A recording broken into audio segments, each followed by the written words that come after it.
Hello everyone, and welcome to this information session for the Ukraine Civil Society Facility. On behalf of the EU delegation, it is my great pleasure to welcome you to this thematic information session.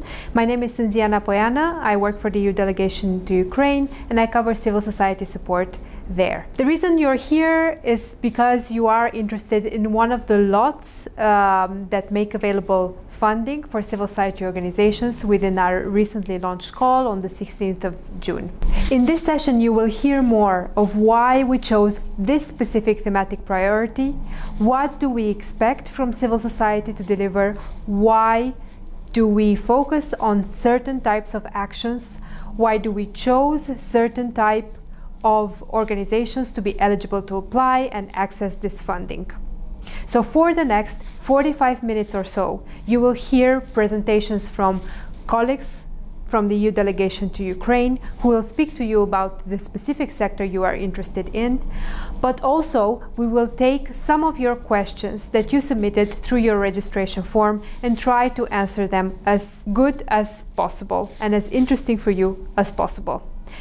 A small reminder, even though you submitted questions through the registration form, do not forget to also send them to our email address and ask for official clarifications if you need them or if you have further inquiries that you would like to make. You have this possibility open until July 24. Before we move to the presentation of the specific thematic area, I would just like to recall a few elements of the call. For those of you who are not able to attend the general information session on June 22nd, please take a moment and have a look at it on EU Prosteer website. You will be able to retrieve the recording for that session and hopefully have your own presentation of what the general call is about, if it is easier for you to do it that way than by reading the guidelines. I wish you all the best of luck with the application for this call, and I do hope that this information session will be very useful for the design of your concept note and that you will finally decide to apply for this call and be successful to the next stage.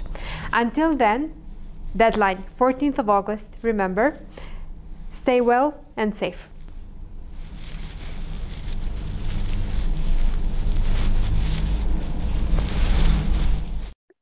Good afternoon to all of you again, especially those we already had the chance to meet at the last session. I will take over now from Sinziana, who is going to join us a little bit later in a more personal form, not digital. Again, my name is Dobromir.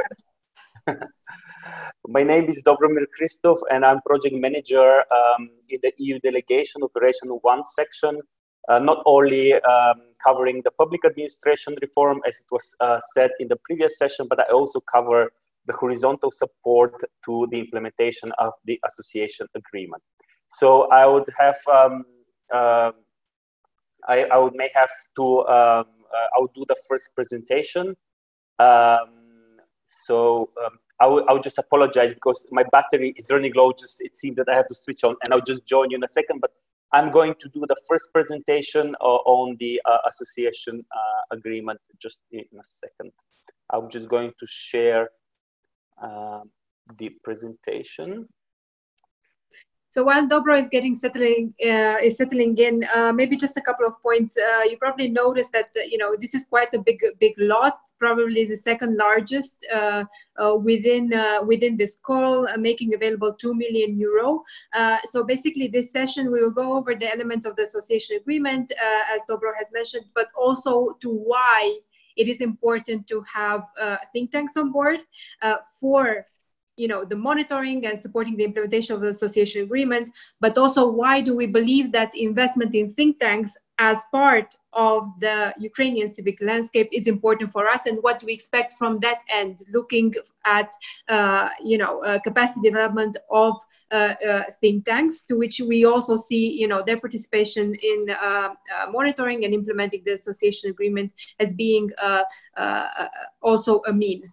On that note, Dobro, please go ahead. Yes, apologies again. I was shortly disconnected, but now I'm fully back online. So Of course, many of you, I don't want to go that much into depths of the association agreement. Probably many of you know that, of course, the association agreement is the EU-Ukraine association agreement is the cornerstone of the our relation and cooperation. It is a very ambitious, a new generation of agreement, and we all know that it was signed with a great sacrifices from the side of the Ukrainians. As such, we believe that the association agreement is not only a cornerstone of our relationship, but also constitutes by itself a backbone, or let's say, put it some roadmap for reforms in Ukraine. It is quite a horizontal area. We realize that, and of course, it covers many sectors, each of which has a very different specific reforms and commitments foreseen in the association agreement. Of course, the short presentation I have to do, the short time that I have for this presentation would not be enough, of course, to touch all the different elements and details of the association agreement. But as you can imagine, we would like to support some of the horizontal elements in the implementation, specifically when it comes to the civil society, which we see is a very important partner in the implementation. So for those who have already read the guidelines and details, probably remember that, of course, the main objective of this law is to strengthen the think tank consultative and monitoring roles in the implementation association agreement. In this first slide, I have tried to highlight some of the main issues and needs of the EU implementation, specifically when it comes to the participation of civil society. I mean, of course, I could do also a very short outlook or background report on what is happening. We know very well that we have already a quite viable architecture of implementation association agreement with some key bodies. I mean, this is mainly, of course, the Vice Prime Minister for European Integration, who even had recently appointed Miss Olga Stepanishina. We have, of course, the Government Office for the Coordination of European and Euro integration, Euro-Atlantic integration. We have, of course, the Committee for the European Integration in the Parliament, being both the executive and the legislative arm, which is taking care of the implementation of the association agreement. But of course, when we talk about the other stakeholders, we have the civil society, which has a very important role to play, and of course, the final beneficiaries, so to say, of the association agreement, which is the population at large and the business. So when it comes to the civil society participation in the implementation, we see that there is their role in specifically on reinvigorating the debate with the public authority, with the business, with the civil society, and among the civil society organizations themselves. And I think this is one of, in any case, core functions of the civil society. As it was said in the previous section, of course, the previous session on public administration reform, and this is a very related need, is that we, the EU, of course, supports and advocates for evidence-based policy makings. And in this line, of course, we would hope with this call for proposals to invite civil society actors that could help build up a critical mass of analysis of good evidence-based studies, and thus help for and with the input they have in the policy making process, help the government and the parliament to really formulate and design evidence-based policies, and later on, of course, monitor these and evaluate them once the policy is implemented, and of course start the policy cycle from the beginning. We would like, of course, there is need to even, I mean, there is never enough, let's put it that way, need of a positive pressure from the civil society on the public authorities in doing their job in the best interest of the population and the business. There is also the other side of the coin in that regard to counterweight the public debate, in the public debate, to counterweight the public debate against vested interests, which unfortunately we see is still a very negative trend in Ukraine. And we believe that the the civil society could be the watchdog and the front runner in terms of helping counter this vested interest, which work against the open market and democratic society. Not least, of course, we are hoping, because the civil society has been always an incubator of new ideas, and you wouldn't be surprised to see that in most of the lots of this year's calls for proposal, we're expecting that the civil society will bring their 50 cents or their innovative an idea, alternative approaches, call it methodologies for monitoring, reporting, for policy design, in order to really help the government and other stakeholders to find innovative solutions to problems and issues. And last but not least important, of course, is the communication, be it domestic, international, explanatory, advocacy, etc. I think this is also one of the strongest and strongest responsibility and a core task of the civil society. So, of course, with this call for proposal, we would like to, of course, fill the gap in this regard also.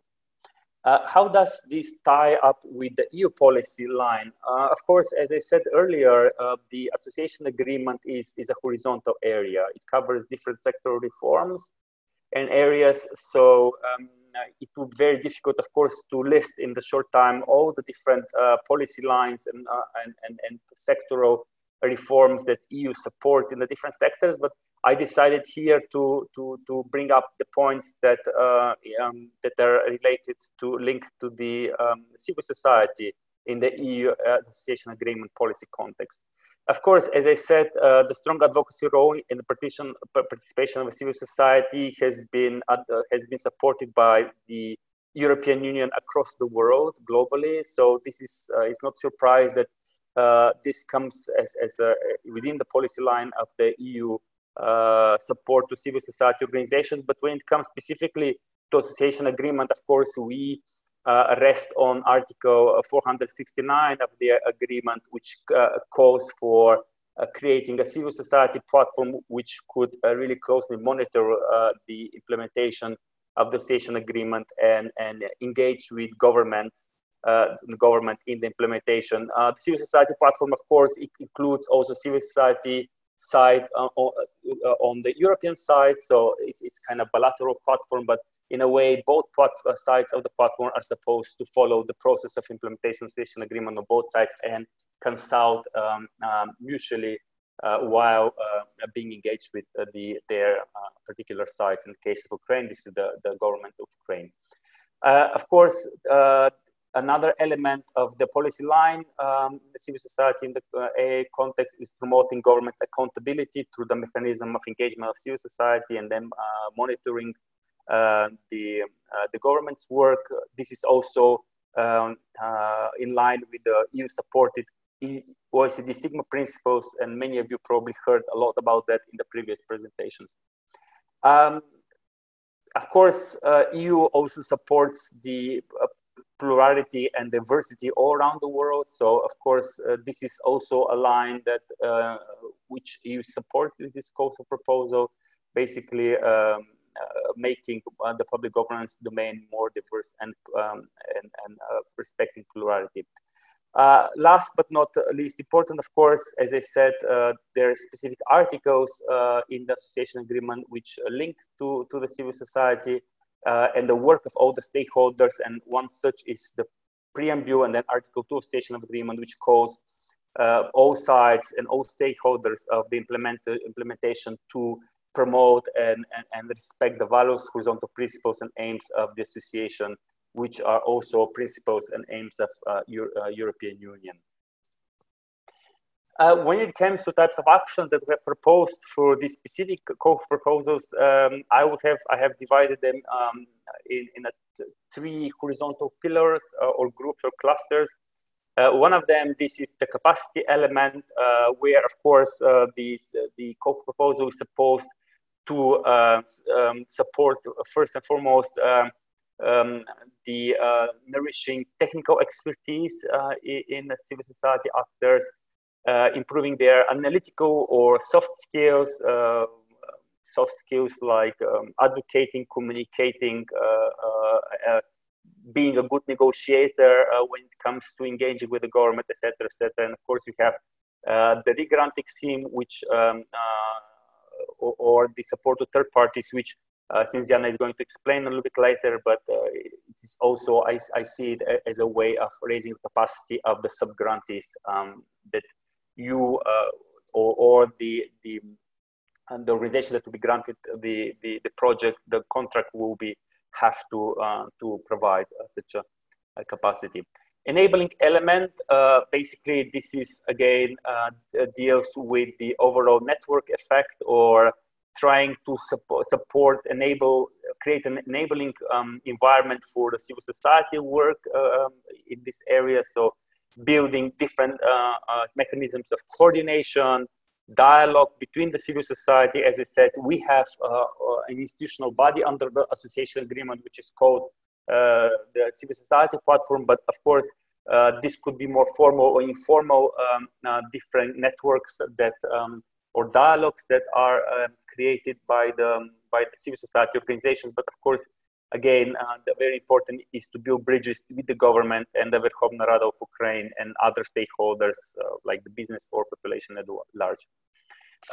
Again, building, as I said, networks, coalitions, community mobilization, like horizontal expertise level or vertical going into the region. And of course, I would like to use the occasion here and just to highlight the importance of the regional rollout of reform, because it's not only a problem in Ukraine, but in many countries when it comes to development, is that many reforms stop or at the level of a capital or central institutions, and in many cases the reforms do not always necessarily reach out to all the regions and regional institutions, which of course prevents the population and business in the region or in the further, even more rural areas to benefit from these reforms, or in this case, from the implementation association agreement. So the regional aspect, I believe, is very important. And when you apply, I would advise you just really to think and target not only the central authorities, being the government, ministers, the parliament, the committees in the parliaments, but also think of regional administrations, of regional associations of businesses, of regional branches of the state institutions, and in general to think of how the reforms could be further on expanded to the regions. Finally, the communication element of the support covers the advocacy and outreach. Again, I don't have to tell you that much, but we all know that in the current 2 years, Ukraine has been witnessing quite of a turbulent time due to the electoral years, even now with COVID and with the digitalization of most of our communication and our channels of working and collaborating. I think the association agreement also has had a very good start after 2014 provisionally, then 2016 full implementation. But it's always good to speed up and reinvigorate even further communications, again on all levels, on regional, on a state level, on a regional, on a local, and of course not only domestically but internationally, by promoting the reforms and different policies and reforms that have been implemented in Ukraine, promote them also abroad, because it is not only question of having your own population to learn about the reform and how can they benefit from the reforms, but also to encourage the partners, encourage the partners to approach Ukraine, invest in Ukraine, and further cooperate with Ukraine based on the credible reforms that have been implemented in the country. So the communication, as much as I've written it here last, it's quite very important horizontal matter that we gladly would just warmly welcome you to take these opportunities, also look in the issues of communication. So of course, the end result of our support in this specific Lot 7 association agreement, of course, to have the civil society has its stable and recognized role in the implementation of the association agreement, of course, given be the credit of the eventual success of the reform. So basically, we want to promote the principles that relate to the civil society, inclusivity, the credibility of the reform, because reforms have to be always monitored and in a certain way verified by the civil society partners, accountability of the government towards the civil society and the population at large, and of course the awareness that civil society is an actor and also addressee of the awareness campaigns of the government. So that was basically my presentation in short, and we are very much looking forward your presentation. Maybe I can just like very shortly, as this was the practice in the previous presentation, give you a few elements. Of course, again, I cannot give you the whole list of different sectoral strategies and sectoral documents, but please, many of the documents related to the horizontal support of the Incubation Association Agreement are online. You probably know that the government has had their implementation plan for the association agreement, which is published on the government website. There is the government parliament roadmap on implementation of association agreement, which contains a line of priority laws for 2020 that would be given priority in adopting in the Verkhovna Rada. There is the government website. It's called the European Integration web portal, which is managed by the government, and there you can find a lot of documents, not only the government document that I just listed, but also the different sectoral commitments under the association agreement, operational conclusions of the bilateral bodies under the association agreement, and many other communication materials. We should not forget that the government has also, in October last year, published and opened to the public their so-called monitoring tool, Pulse of the Agreement, where you can grab a general idea of what is the status quo of the implementation of the association agreement as per the government report and accounts. So there is a plenitude of documents, and I know that many of the organizations of you have already written a very long list of fantastic reports. Monitoring report on association agreement, Civil Synergy Project has also produced annual account of the implementation of association agreement. So there is abundance of different sources online that could be found on the topic. Thank you very much. Cynthia, back to you. Thank you so much, Dobro. That was quite comprehensive. Thank you so much also for already smoothing us into the civil society part and why it is so important to have think tanks on board. And maybe just 3 points that I would like to underline from your presentation when it comes to this emphasis on think tanks, because I think that we have this broad priority that has to do with the implementation and monitoring of the association agreement, and of course the sectors that are covered there, and the political commitments that both the Ukraine and the EU have made, but also we have this component of working particularly with think tanks. Why did we want to work particularly with think tanks? Can you confirm that you still hear me? First, because we wanted to take full benefit of the analytical skills and the technical expertise that has been developing in Ukrainian think tanks since 2014. Second, because one of the capacity development priorities that we have identified in working with think tanks is indeed, as Dobro was mentioning as well, to help them reconnect and reach out to constituencies and to citizens, and to help mediate to some extent the understanding of the association agreement, what Ukraine is doing, what the EU is doing in the context of the association agreement, and what citizens perceive or what they should read through various commitments made under the agreement. And third, because we see a very important element that is missing to some extent right now, or it is only emergent, in ensuring this international exchange where, you know, what is happening in Ukraine with the implementation of the association agreement is actually reaching capitals of EU member states and Brussels, and there is this more, let's say, equal partnership exchange between EU-based think tanks and Ukrainian think tanks. And on that note, I would just like to briefly go over the main elements of the call. So precisely what the funding is about. So Dobro quite well explained and comprehensively what are the priorities and what do we understand to the types of actions that are eligible.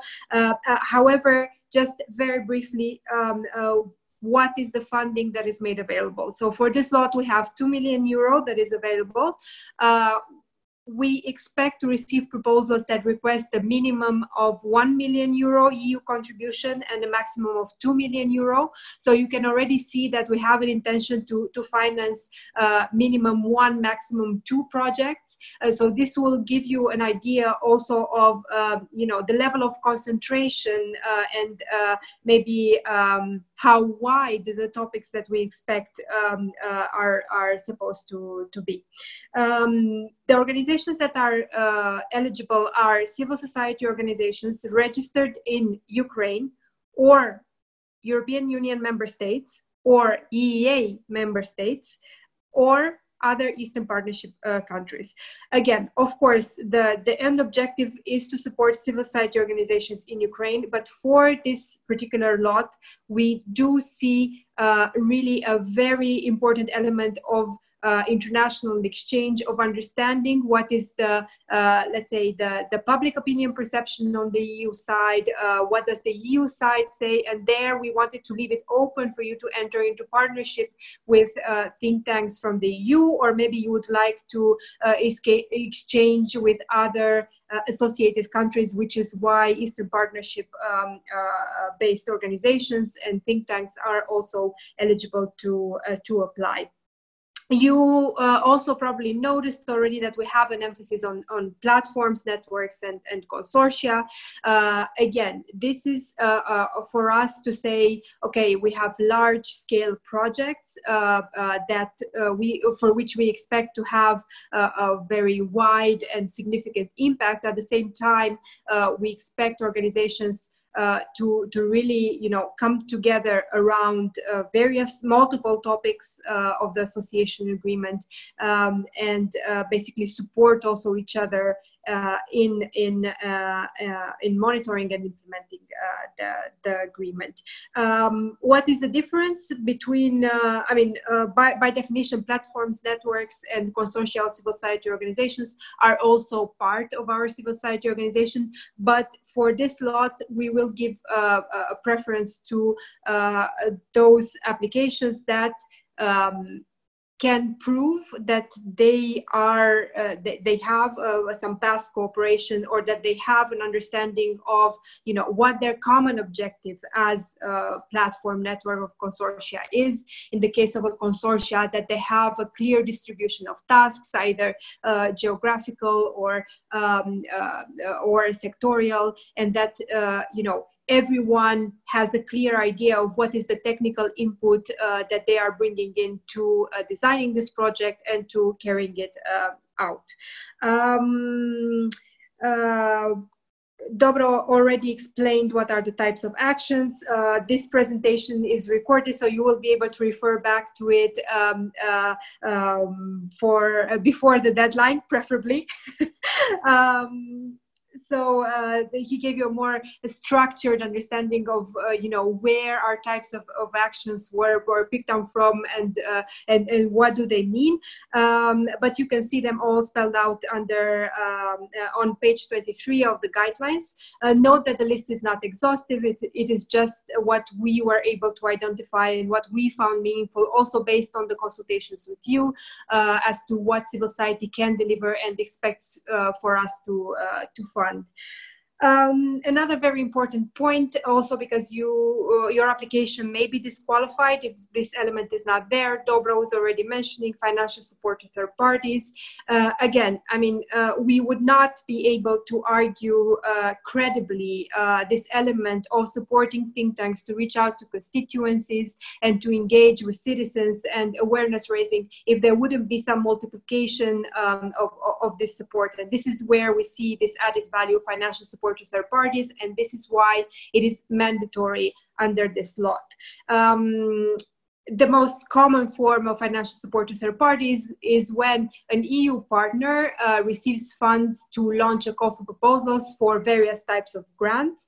However, there is a reason why we don't call it just sub-granting. It's because this financial support to third parties may be in whatever form you see it necessary for the implementation of your action. Yeah, so it may be in the form of a prize or a cash transfer, however you see fit to support other people in also growing and understanding what the association agreement is about, or various aspects of the association agreement.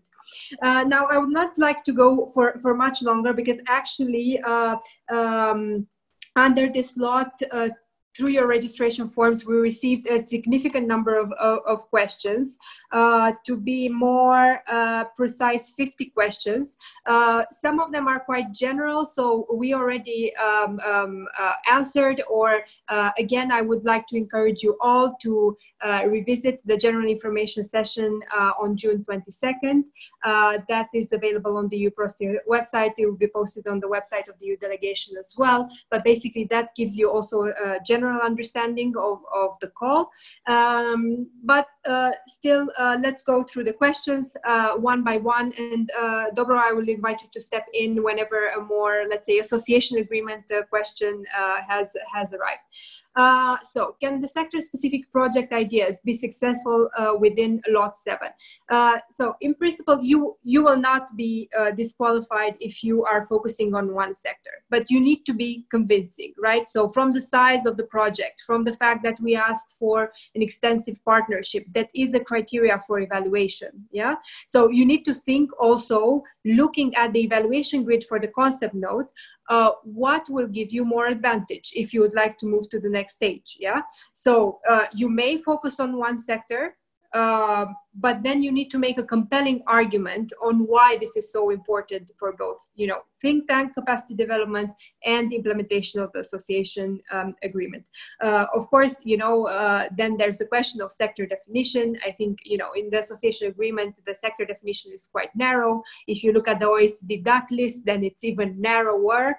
So, if your sector is, I don't know, rule of law or energy, I think, that is very broad. But if your sector is phytosanitary standards in one specific region, then you may want to consider how wide your impact is, and how you present this to us in a way that is basically competitive with a proposal that may cover maybe the least monitored sectors of the association agreement in comparison to what civil society has been producing until now.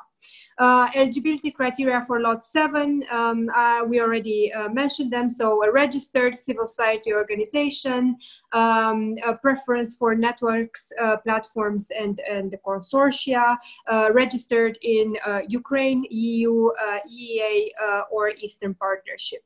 What is the EU framework for engagement with civil society?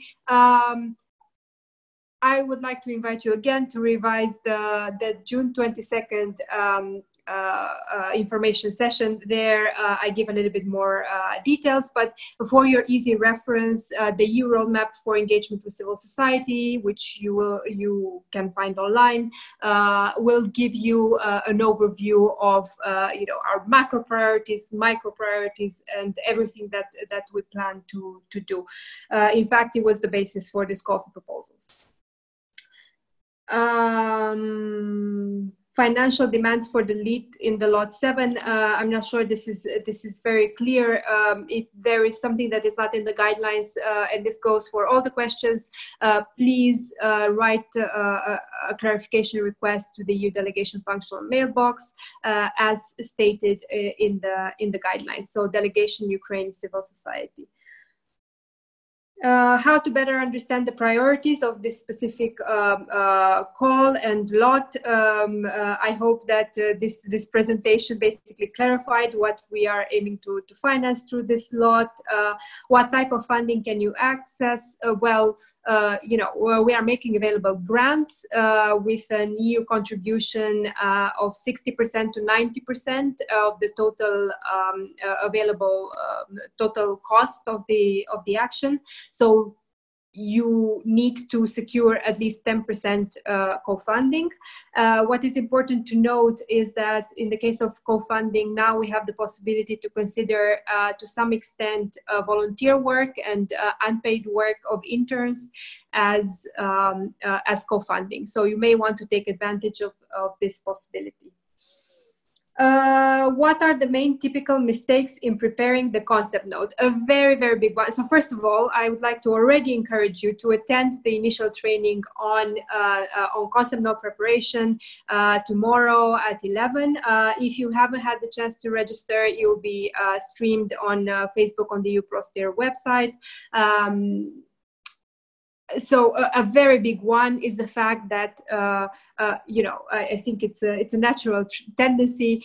You start drafting your concept note in the order of the headings in the concept note form, and then midway you realize that your problem identification is not really right, and that when you're starting to look at the data, it doesn't really match with what you originally wanted to do. Use the log frame. Use the log frame early on. Think about it early on. What is it that you're trying to achieve? What problem are you trying to solve? Because it becomes very obvious to us when we read the concept note to see problem identification that doesn't match the solution that you are offering. Yeah, and I can assure you that it's for an external reader, not having really thought out of this connection, your results chain early on, we can see it also at concept note. So this is one of the most frequent mistakes. Another mistake that I would like to highlight, also very frequent, is the recycling of projects. So we notice when projects have been maybe drafted in a different period of time and then resubmitted, thinking that maybe we are not so rigorous in reading proposals. I can assure you that all the concept notes and all the proposals, go through at least minimum 2 rounds of different assessments. We really, read thoroughly, and this is do not lean back thinking that we don't pay enough attention to the concept notes, or that we have different criteria than the ones stated publicly in assessing the grant proposals. Registration in PADOR. So again, I mentioned this in the general information session. The only thing that I would like to emphasize is that both lead applicants and co-applicants need to be registered in PADOR. This is a general registration system for organizations that are interested in pursuing our funding. Therefore, do not hesitate to start your registration as soon as possible. It may take a while until you complete it and sign it, but this is a mandatory requirement. There will be important documents that we will need to receive via PADOR. So really start as early as possible. what type of CSOs are preferable, if national or regional. Here it is really up to you and how you design your action, and of course how do you engage with your partners. Yeah, so first you need to think of your action and then understand, you know, who would be more suitable to help you out. I mean, it can be also, you know, based on their sector expertise, and of course when you decide how do you engage with an NGO that is based outside your city, it also depends on, you know, how big they are, what their ambition is, what do they do. So this will give you, you know, ultimately the way in which you will engage with other partners and in which form. You will see that in the guidelines we have multiple forms of partnerships that are available. So you can have co-applicants. This is the type of partners that have equal rights and obligations as the lead applicant, but then you have affiliated entities. So for example, in the case of a registered consortium that already has some sort of legally binding document that says, okay, these are our objectives as a consortium, you may apply through, you know, with an organization as an affiliated entity. Please consult the guidelines to understand what does it mean, particularly in who can claim costs and who cannot. I think that is a very important distinction for you to say, but then you can engage with partners as associates or as contractors. And of course, sub-grantees, since you are required under this lot to have financial support to third parties. What are the percentage of appropriate funding for each budget categories?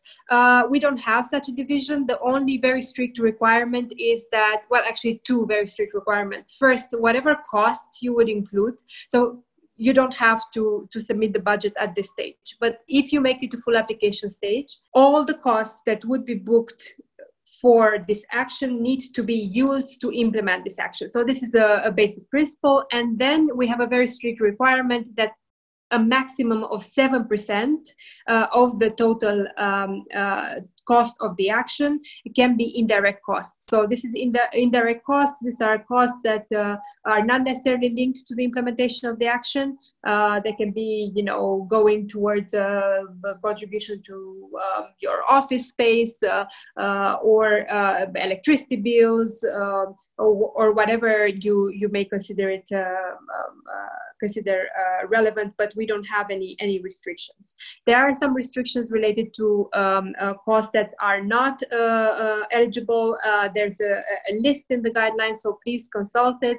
The most, the ones that we receive most questions about are salaries of staff in public authorities. So if you would enter in some sort of you know, association with a ministry or a technical agency, you know, this is not possible to cover staff costs. And mortgages, another question that frequently appears. So if a civil society organization would like to use the money in the grant to cover for mortgage for their office space instead of paying rent, this is also not something that we can cover for. But there are a number of other costs that you may want to check. There are a number of questions here along the line of, you know, what the concept note should contain. Again, attend the training tomorrow. The concept note itself, if you look in the form, you know, the headings that are there are mandatory. You need to fill them in. And if you scroll after the headings that need to be filled in, you will see the instructions of the type of information that we expect you to put in the concept note. Another very important thing, please do not exceed 5 pages. We do not have the capacity to read that much. And also, you know, it is more difficult to be concise. So the fact that you have respected the length limitation also shows us that, you know, you can synthesize your understanding of what you propose to something that is feasible and that you can communicate in an understandable way. How specific should you be in terms of activities? So at this point, we are interested in understanding broadly what you plan to do in the description of the action, and of course how do you believe that your action will be relevant for both this call and the problems that you have identified. So up to you how detailed you would be, but you need to be convincing. Again, I encourage civil society organizations to also be self-critical. After you produce the draft of the concept note, you may want to maybe invite a colleague to sit down with the concept note evaluation grid and do its own evaluation. This is an exercise that may be able to help you. Does the Ukraine Civil Society Facility support educational academic programs? So academia are not by default excluded from this. Research, I think it's especially policy-oriented research, is present in all of the lots, not just in this one. But of course, it would depend when you look at eligibility. So you need to go at what is the form of legal registration of your organization, and see whether it fits under our eligibility criteria. So if you're not for profit and if you fall under the civil society definition. By default, it's only Law 2 culture that allows for public organizations, public institutions to apply for funding. So it depends how you are registered and in which format you would produce this academic research. There are a number of questions that are not really formulated like questions. They're very general, and I'm doing my best to understand them, but unfortunately, I'm not sure I can. How to draft the proposal? Again, attend the training tomorrow. There is a specific section in the guidelines with extensive information. What are the main criteria for selecting think tanks? I mean, we're not going to cherry pick this think tank and that other think tank. What is evaluated will be your proposal. So I hope that this is clear for everyone. And basically, there are two things that we check. First, if you meet the administrative criteria. So this you will see at the end of Annex A1, there's an administrative checklist that I encourage you to use yourselves as well. This is basically what we will use internally before the content of your proposal will be evaluated. So if you do not meet the administrative criteria, so this can be, the partnership criteria or the minimum and maximum amount of the EU contribution, you may be just excluded based on that. However, those that pass administrative checks are evaluated, those proposals that pass administrative check are evaluated against the evaluation grid. That is also published in the guidelines. What you propose in terms of relevance is extremely important. Of course, because relevance is important, but also because the scores that you would receive now at concept note stage will matter also. So even if you move to full application stage, your relevance scores will also be important and taken into account at full application stage. So, very, very important. And this is also why we have been doing these thematic information sessions, that you really explain very well. Even if it is clear to you, try to always have a soundboard to speak to other people, consult, to make sure that it is clear to an external reader how you present your understanding of what you propose, what you do, versus the priorities that we have set in the call and explained through these information sessions. Examples of successful civil society engagement. I believe that Dobro gave a number of examples. Is experience in other programs taken into account? To some extent, yes, again, in the evaluation. So it really, of course, if we see, you will see that you have a specific section where you need to actually fill in previous experience. This is for us to be able to tell whether you have been working on acquiring a specific sector expertise for the past years or not. you will not be excluded if you don't have specific sector expertise for a certain amount of time.